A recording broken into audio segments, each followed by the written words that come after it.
Good evening friends and my dear students, welcome to our channel. मैं राजेंद्र मंडलोई आपका हमारे channel पर फिर से बहुत बहुत स्वागत करता हूं। जैसा कि आप सभी जानते हैं कि हम क्लास 12th की टेक्स्ट बुक को कवर कर रहे हैं और इसका एक वीडियो हमने कल प्रोवाइड किया था और इसका दूसरा पार्ट हम आपके लिए फिर से लेकर आए हैं। उम्मीद करता हूँ आपने ये वीडियो देखा होगा, पिछला वीडियो, और यदि आपने नहीं देखा है तो सबसे पहले आप हमारे चैनल को सब्सक्राइब करें और क्लास 12th की प्ले लिस्ट में जाकर आप हमारे अभी तक के जितने भी चैप्टर हमने कवर किए हैं उनको आप देख सकते हैं। ठीक है दोस्तों, चलिए आज के वीडियो की शुरुआत करते हैं। Chapter number 11, the rightful inheritors of the अर्थ, ये चैप्टर हम पढ़ रहे हैं। तो पिछले वीडियोस में हमने यहाँ तक हमने पढ़ा था, यहाँ तक पढ़ा था हमने, है ना। पेज नंबर मैं आपको बता देता हूँ, पेज नंबर 94 पर हमने पढ़ा था कि मेरे सामने एक सर्प आन बान शान से डिग्निफाइड मजेस्टिक वे में मेरे सामने खड़ा होता है और मुझसे वो बोलता है कि तुम मेरी ज़मीन पर, मेरे पेज पर, मेरे ज़मीन के हिस्से पर तुम क्या कर रहे हो। ठीक है, फिर मैं कहता हूँ I said you had better leave my 2 acres land immediately, और फिर मैंने कहा कि अच्छा होगा कि तुम मेरे 2 एकड़ की ज़मीन को तत्काल छोड़कर चले जाओ। उस सर्प को मैंने कहा। But then where could it go, परंतु वह कहाँ जा सकता था। कौन? सर्प। Hadn't almost the whole of this earth been bought by man, bit by bit? bit by bit, यहाँ पर एक फ्रेज आया है। bit by bit का अर्थ होता है थोड़ा थोड़ा करके। क्या अर्थ होता है? थोड़ा थोड़ा करके। ठीक है, कहने का तात्पर्य है कि थोड़ा थोड़ा करके इंसानों ने पृथ्वी को के हर हिस्से को खरीद लिया है, मतलब उस पर कब्जा कर लिया है। तो वो सर्प बेचारा कहाँ जाए। माई वाइफ सेड, मेरी पत्नी ने कहा, the jackfruit has ripened. Jackfruit का अर्थ होता है कटहल। क्या अर्थ होता है? कटहल। अब इंग्लिश टू इंग्लिश इसका जो मीनिंग हम देखें तो इस पर 15 नंबर डाला हुआ है। तो देखिए 15 नंबर कहाँ है, ये 15 number. Jackfruit, a large tropical fruit means कटहल। तो मेरी पत्नी ने कहा कि कटहल के फल जो हैं वो पक चुके हैं। राइप, RIP, राइप मतलब पका हुआ होना, पक चुके हैं। But squirrels and crows are feasting on it. Squirrels मतलब गिलहरियाँ, क्रोज मतलब कौवे। ये क्या है? उसकी दावत उड़ा रहे हैं। फिस्टिंग का अर्थ होता है दावत उड़ाना या दावत, है ना। पके हुए फलों की दावत उड़ा रहे हैं, उनको खा रहे हैं। Birds and bats are eating up all the guavas, sapotas and graft mangoes. Guavas जो है इसका अर्थ होता है जामफल। क्या अर्थ होता है? जामफल या फिर अमरूद। फिर एक नया वर्ड आया है सपोतास, इसका अर्थ होता है चीकू। क्या अर्थ होता है? चीकू। ठीक है, और फिर एक नया वर्ड है ग्राफ्ट मैंगोज, मतलब जैसे हम किसी पौधे की कलम काट कर, मतलब उसकी एक टहनी को काट कर हम दूसरी जगह रोप देते हैं, उसको लगा देते हैं, है ना, तो उसको बोलते हैं कलम लगाना। ठीक है, तो ग्राफ्ट मैंगोज। तो कहने का तात्पर्य है कि पक्षी और चमगादड़, बैट्स, BATS, बैट्स का अर्थ होता है चमगादड़। पक्षी और चमगादड़ जो हैं वह जामफल, चीकू और कलम लगाए हुए आम को खा रहे हैं। But that's the beauty of it, I remarked. फिर मैंने टिप्पणी की कि यही प्रकृति की सुंदरता है। God almighty who holds the universe together without a single prop. सर्वशक्तिमान ईश्वर भगवान ने पूरे संसार को बिना किसी सपोर्ट के, प्रोप का अर्थ होता है सपोर्ट, सहारा, हम जिसको टेक भी कहते हैं, जिसे हम कहते हैं कि आसमान में जो तारे हैं उन तारों में ना तो किसी प्रकार का कोई सपोर्ट है और ना ही किसी चीज़ से बंधे हुए हैं, लेकिन फिर भी वह ऐसे कैसे ही अपने स्थान पर रहते हैं। तो कहने का तात्पर्य है कि वो कह रहे हैं कि पृथ्वी, और इस पृथ्वी या पूरे ब्रह्मांड में जो जो भी चीज़ें हैं इनको ईश्वर ने अपने हिसाब से ही गढ़ा है। Has created a variety of things for his creatures, और अलग अलग व्यक्तियों के लिए अलग अलग भांति भांति प्रकार की चीज़ें उन्होंने बनाई हैं, जैसे fruit, edible, roots, grass, grain, flowers, water, air, warmth and light. जैसे फल, एडिबल का अर्थ होता है खाने योग्य, है ना। एडिबल का अर्थ होता है खाने योग्य, जैसे फल खाने योग्य, जड़ें रूट्स मतलब ग्रास घास, ग्रेन मतलब अनाज, फ्लावर्स मतलब फूल, वाटर पानी, हवा, उष्मा और प्रकाश। वात का अर्थ होता है गर्माहट, गर्माहट या फिर प्रकाश, लाइट का अर्थ प्रकाश। तो ईश्वर ने सबको अलग अलग चीज़ें दी हैं, उससे वो अपना पेट भरते हैं और अपनी अपनी खाने योग्य चीज़ें हैं। Don't you think we should remind our self always that birds beasts and insect too are entitled to the produce of the earth. क्या तुम इस बारे में नहीं सोचती हो कि जिस प्रकार से हमारा इस पृथ्वी के उत्पादन पर हक है, वैसे ही पक्षियों का, जानवरों का, कीड़ों मकोड़ों का भी अधिकार पृथ्वी के उत्पादों पर है। पृथ्वी से जो भी उत्पन्न होता है उस पर इनका भी अधिकार होता है। इंटाइटल्ड का अर्थ होता है हकदार होना। ठीक है, नेक्स्ट है Almighty God, how unfortunate it is that rats have to be killed so that we can live। हे ईश्वर, दुर्भाग्यवश चूहे मार दिए जाते हैं ताकि हम जीवित रह सकें। Can human beings not survive without destroying other creatures of the earth. क्या मानव जाति किसी दूसरे जानवरों को मारे बिना जीवित नहीं रह सकती। What we need a scientific method. क्या कोई ऐसी वैज्ञानिक पद्धति, ए नोवेल आइडिया या किसी उपन्यास का कोई आइडिया नहीं है that will make it possible for us to live without killing any creatures, ताकि हमें कोई साइंटिफिक मेथड या फिर ए नोवेल आइडिया हमें ये बता सके कि जानवरों को, दूसरे जानवरों को मारे बिना भी हम जीवित रह सकते हैं। ओ क्रिएटर ऑफ रैट्स, अरे चूहों के सृजनकर्ता मतलब चूहों को बनाने वाले, बियर विद अस, हमारे साथ सहन करो। बियर, BEAR, बियर का अर्थ होता है सहन करना। तो वो व्यक्ति यहाँ पर कह रहा है चूहे के सृजनकर्ता से कि हमारे साथ सहन करो। They are going to be exterminated, चूहे जो हैं वह नष्ट कर दिए जाएंगे या मार दिए जाएंगे। थ्रो ट्रीचरी, ट्रीचरी का अर्थ होता है विश्वासघात, धोखा या कपट के द्वारा उनको मार दिया जाएगा। The issue is loss of 900 coconut every month. Issue क्या है कि जो 900 कोकोनट के पेड़ हैं उनको प्रति माह नष्ट किया जा रहा है चूहों के द्वारा। The sole means of our livelihood, एकमात्र साधन, SOLEMEANS, सोल मीन्स का अर्थ होता है एकमात्र साधन हमारे जीवन निर्वाह का। फॉरगिव अस, हमें क्षमा कर देना, क्षमा कर देना। आफ्टर शॉपिंग फॉर 2 आवर्स, 2 घंटों की खरीदारी के बाद, माई वाइफ रिटर्न होम, मेरी पत्नी घर पर आती है।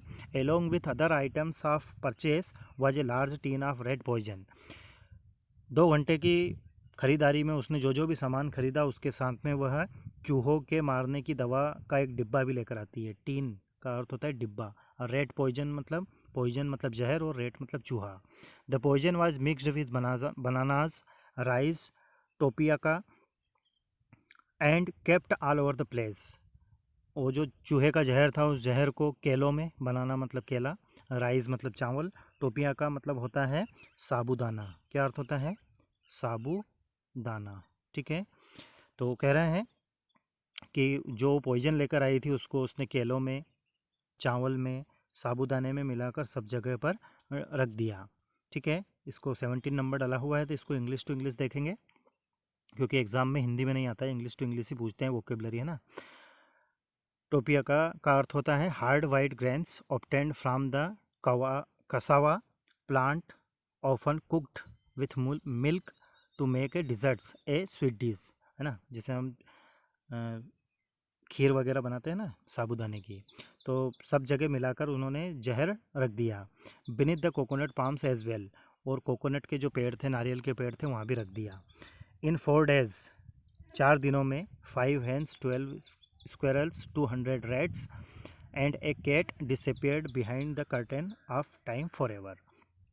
तो कह रहे हैं कि 4 दिनों में 5 मुर्गियाँ, 12 गिलहरियाँ, 200 rats, 200 चूहे और एक बिल्ली, a cat, disappeared behind the curtain of time for ever. Curtain का अर्थ होता है पर्दा। क्या अर्थ होता है? पर्दा। हमेशा हमेशा के लिए समय के पर्दे के पीछे छुप गए, मतलब मर गए। काहे से मर गए? वो जो चूहे मारने की दवा चूहों को मारने के लिए डाली थी, उसमें मुर्गियाँ मर गई, है ना, गिलहरियाँ मर गई, 200 चूहे मर गए। मैं पूछूंगा बाद में आपसे कितनी मुर्गियाँ मरी थी, कितने चूहे मरे थे, कितनी बिल्लियाँ मरी थी, कितनी गिलहरियाँ मरी थी, है ना। तो ध्यान रखना आप। डेड रेट्स रोटेड इन एटिक। मरे हुए चूहे घर की जो अटारियाँ हैं वहाँ पर पड़े हुए हैं। अटारी समझते हैं आप? जैसे ग्रामीण क्षेत्र में या सामान्य रूप से हम कहते हैं कि हमारा जो मकान रहता है उसमें स्लिप रहती है, जहाँ पर हम कुछ भी सामान रख देते हैं, तो उसको बोलते हैं एटिक। शुद्ध हिंदी में बोलते हैं उसको अटारी। तो रोटेट का अर्थ होता है सड़ना, गलना।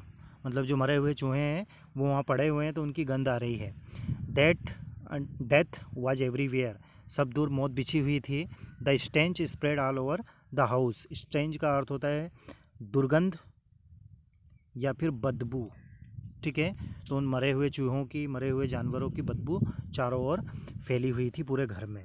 But the tender coconuts continue to fall. परंतु कोमल नारियल अभी भी गिर रहे थे। कोमल नारियल मतलब पके कच्चे नारियल अभी भी गिरना बंद नहीं हुए थे। ए फोर्टनाइट फास्ट। यहाँ पर एक नया वर्ड आया है, आपको सीखने को मिल रहा है, फोर्टनाइट। इसका अर्थ होता है 15 दिन का समय। क्या अर्थ होता है? 15 दिन का समय या फिर 2 सप्ताह, ठीक है। 15 दिन बीत जाने के बाद the coconut palm climbers then said. Coconut palm climbers. Climbers का अर्थ होता है जो नारियल के पेड़ होते हैं, उन नारियल के पेड़ पर नारियल जो लगे हुए रहते हैं, मतलब फल को तोड़ने के लिए व्यक्ति आते हैं, है ना। अलग अलग व्यक्ति रहते हैं, वो उनका काम ही रहता है कि नारियल को तोड़ना। तो वो ऊपर चढ़कर कोई चढ़ा होगा उन नारियल के फलों को तोड़ने के लिए। तो उसने कहा द ओल्स आर द कल्प्रिंट्स। ओल मतलब उल्लू। उल्लू ही इसके दोषी हैं। किसके दोषी हैं? कोकोनट को गिराने के। कल्प्रिंट्स का अर्थ होता है दोषी या अपराधी। इस पर 18 नंबर डाला हुआ है, तो इसको इंग्लिश टू इंग्लिश देखते हैं। कल्प्रिट, देखिए, a person who has done something wrong और अनलॉफुल, ठीक है, बिना नियम कायदों के काम करने वाला। कल्प्रिट्स मतलब दोषी अपराधी। तो वो उस जो कोकोनट पाम क्लाइंबर्स हैं उसने दोषी किसको ठहराया? ओल्स को, उल्लुओं को। They pick at the tender coconuts. वो क्या करते हैं? जो कोमल कोकोनट है उनको पिक करते हैं। पिक का अर्थ होता है, देखिए मैं बताता हूँ, पिक का अर्थ होता है चोंच मारना, ठीक है। तो वो जो कोमल या मुलायम, टेंडर का अर्थ होता है कोमल या मुलायम, जो नारियल है उनमें बार बार चोंच मारते हैं। But that was really an old saying, a myth they had heard from their fathers. और वास्तविकता यह है कि उसने यह भी सुना है उसके पिता से, the Oval is not a vegetarian creature. परंतु उसने उसके पिता से कभी ये भी सुना है कि जो ओल होता है, उल्लू होता है, वह शाकाहारी नहीं होता है। तो फिर अब ये कैसे बता रहा है कि जो उल्लू है उसने नारियल खाए हैं? जो कि नारियल अगर वो खा रहा है तो फिर तो वो शाकाहारी हुआ, लेकिन उल्लू जो है कभी शाकाहारी नहीं होते हैं। After a couple of months, 2 महीने के बाद, the real culprits were discovered the bats. जो सही अपराधी हैं उनका पता चला, तो वो कौन थे? वो बैट्स थे। बैट्स का अर्थ होता है चमगादड़। आफ्टर डस्क, डस्क का अर्थ होता है सायंकाल, ठीक है, जब सूर्यास्त होने का समय रहता है उसको डस्क बोलते हैं। Huge bats come in swarm and cling to tender coconuts. झुंड में, स्वाम्स का अर्थ होता है झुंड, झुंड में वह चमगादड़ बहुत सारे आते हैं। Cling to the tender coconuts, और जो कोमल या कच्चे कोकोनट्स हैं उन पर लटक जाते हैं। क्लिंग टू का अर्थ होता है पकड़े रहना, स्पेशली हाथों से, या लटके रहना, हाथों से पकड़े हुए रहना। तो वो उन टेंडर कोकोनट्स पर उल्टे लटक जाते हैं। They gnaw into the tender flesh and have their fill of coconut water. वह क्या करते हैं कि अपने जो कोकोनट है उस कोकोनट को वो क्या करते हैं, GNAW, इसका अर्थ होता है कतरना, कतुरना, है ना। कतरना हम बोलते हैं ना कि दांतों से या उसकी चोंच से वो उसको ऐसे कतर देते हैं। इनटू द टेंडर फ्लेश, मतलब जो नरम मुलायम जो उसकी परत है उसको कतर देते हैं। And have their fill of coconut water, और जो नारियल का जो पानी है उसको पी लेते हैं। After eating the colonel's they fly away gratified, वह जो कोकोनट है, कोकोनट आप समझते हैं कोकोनट के बाहर क्या होता है और कोकोनट के अंदर क्या होता है, तो कोकोनट के अंदर का पानी पी लेते हैं और उसके अंदर का जो सार होता है ना, आप जानते हैं कोकोनट, आपने नारियल देखा होगा, नारियल खाया भी होगा, तो जो आप खाते हैं उसको कर्नाल्स बोलते हैं। दे फ्लाई अवे, और फिर उड़ जाते हैं ग्रेटिफाइड, ग्रेटिफाइड का अर्थ होता है संतुष्ट होकर। ठीक है दोस्तों,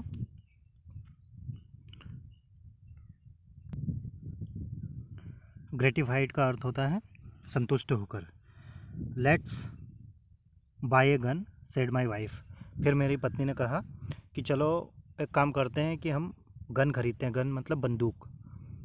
we can shoot bats, foxes and polecats, जिससे कि हम चमगादड़ों को, लोमड़ियों को और पोलकैट्स मतलब जंगली बिल्लियों को, पोलकैट्स एक काइंड ऑफ वाइल्ड एनिमल है ना, and that can produce a bad unpleasant smell, एक प्रकार का एक जानवर होता है जंगली बिल्ली टाइप का, जो कि एक विशेष प्रकार की दुर्गंध छोड़ता है, तो इसको हम बंदूक से मार सकते हैं, ऐसा उसकी पत्नी ने कहा। Not me, I shall not be party to death, परंतु मैं इसका हिस्सा या इस बात का समर्थन नहीं करूँगा, ऐसा किसने कहा, उस व्यक्ति ने कहा। The gun is a symbol of cruelty, बंदूक जो होती है वो निर्दयता का प्रतीक होती है। It is the child of sin, और यह पाप का बच्चा होता है ना, सीन मतलब पाप, कौन, बंदूक, यह भी पाप का एक हिस्सा होगा। Man should never have invented it, मनुष्य को इस चीज़ का निर्माण ही नहीं करना चाहिए था, किस चीज़ का, बंदूक का, ऐसा वो व्यक्ति कहता है। My wife's cousin turned up one day with an expensive trim looking gun and said, एक दिन मेरी पत्नी का भाई, चचेरा भाई, कजिन का अर्थ होता है चचेरा भाई है ना, जैसे बुआ का लड़का, मामा का लड़का, मौसी का लड़का, उसको कजिन बोलते हैं। तो एक दिन वो आया और उसके साथ में एक्सपेंसिव मतलब महंगी, ग्रीम लुकिंग मतलब विकट दिखने वाली, विकट दिखने वाली, गंभीर दिखने वाली बंदूक उसके साथ में लेकर आया, डरावनी जिसको बोल सकते हैं, और कहा within a 10 mile circumference nearly 3000 coconuts are being destroyed every day, मतलब 10 मील तक फैले हुए क्षेत्र में, सर्कमफेरेंस का अर्थ होता है परिधि, क्या अर्थ होता है, परिधि है ना, आप समझते होंगे, मैथमेटिक्स के स्टूडेंट भी हमारे साथ जुड़े हुए हैं, तो परिधि मतलब ये क्षेत्र जिसको हम बोलते हैं, ये जो क्षेत्र है इसको परिधि बोला जाता है ना। तो इसका एक वर्ड और होता है सर्कमफेरेंस के अलावा, इसको बोलते हैं पेरीमीटर, ठीक है, इसका अर्थ भी परिधि होता है। तो कह रहा है कि इतने लंबे समय तो मेरी पत्नी का भाई कज़िन जो आया है वो ये कह रहा है कि लगभग 10 मील तक की परिधि तक के हमारे जो हज़ारों कोकोनट्स के पेड़ हैं उनको डिस्ट्रॉयड किया जा रहा है प्रतिदिन, ऐसा उसका कहना है। There is no point in shooting the bats at this point, और यहाँ पर ऐसा कोई स्पॉट नहीं है जहाँ से हम उनको शूट कर सकें, उनको गोली मार सकें, किनको, चमगादड़ों को। तो फिर वो एक दूसरी जगह बताता है उनको, on a little islet nearby, मतलब पास में एक द्वीप है, आइसलेट का अर्थ होता है द्वीप, स्टैंड्स एन ओल्ड टेम्पल, और वहाँ पर एक पुराना मंदिर भी है।